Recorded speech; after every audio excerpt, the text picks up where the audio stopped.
Hello and welcome to the third vlog on Crystal Path, or specifically the races. Today will be part of I believe, a two-part race episode, I guess you can call it, or an episode, whatever you want to call it, about the gods in the Crystal Path campaign. Specifically, since how I wanted that there's two specific types of gods. We have the heavenly gods, or they are also known as the creature gods.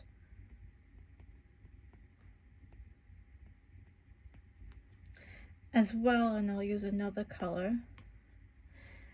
And the other one being the Pantheon gods.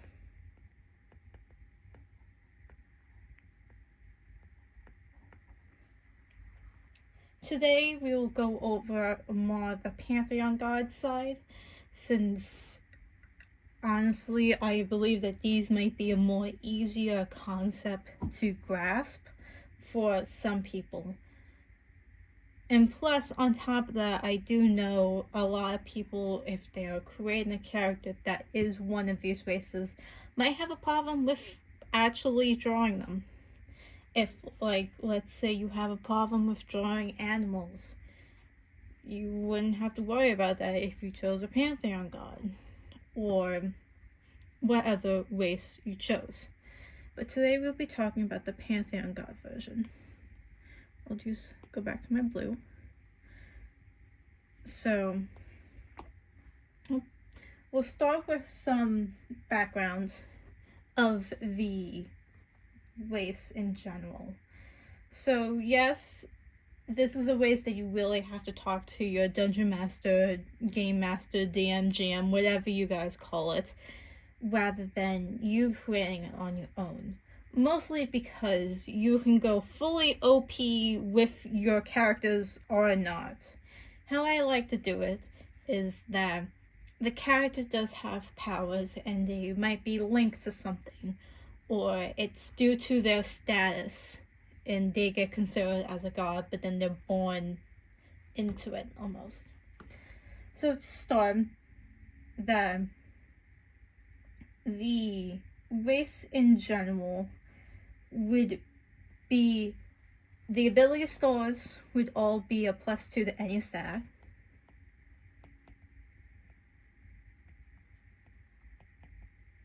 And this goes for both of the heavenly gods / creatures gods or Pantheon gods. The size of the god doesn't really matter. You can be tall, small, large, doesn't matter how you want it. Your speed normally would be 30 feet. If your character can fly, then it gets the flight part as well. It really depends. Another thing that the gods also know is that they know common, like most races would, but then it would be any 3 of different languages.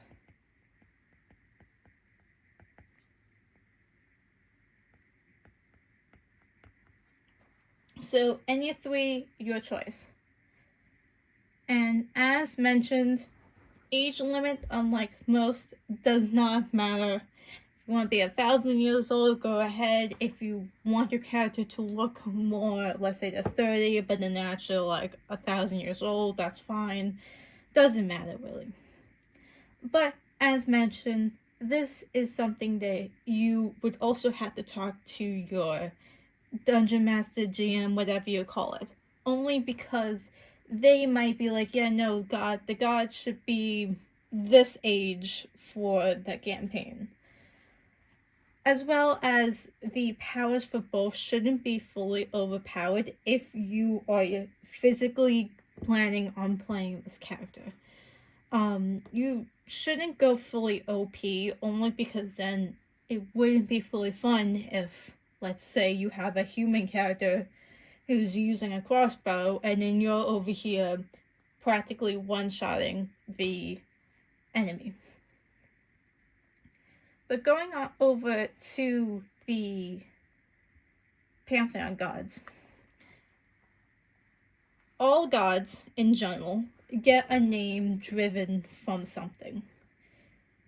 As you can tell, Pantheon gods, usually their god name, I like to call it, are based off of any mythology. I have a lot that are from Greek mythology, it could be from Egyptian, Norse, etc. I tend to do a lot from Greek mythology, since that seems to be, I guess, one of my favorites. But how it is basically it could be from any mythology. So it could be, as mentioned, Greek, Norse, Japanese, Egyptian, any really.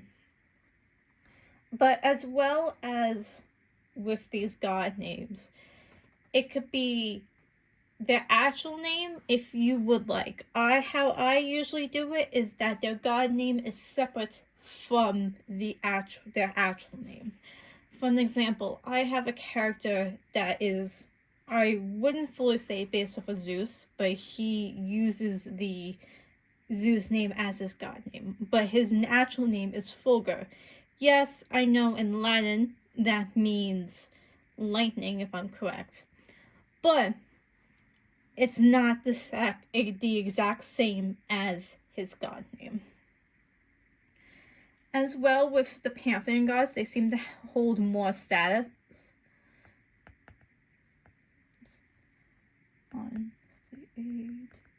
They seem to hold more status within their homes. This could be like not a fully a ruler, more like a noble, you could say. And really, there's also anything you could do for this. But the one thing that I do run with my campaign specifically is that there are not many cases of a actual mortal, you can call it, becoming a god. Or a Pantheon god, creature god, whatever. This would also lead into the partners to a god, which be like could be like a mortal who's partners with a god. That I will go into next time, or maybe in a third part, with the heavenly gods, considering the fact that the heavenly gods also do have much more and also do tie in to the partners. But I really hope you all enjoy this episode, I guess, of the Crystal Path stories and the races within it. Next week, as mentioned, will be the creature / heavenly gods.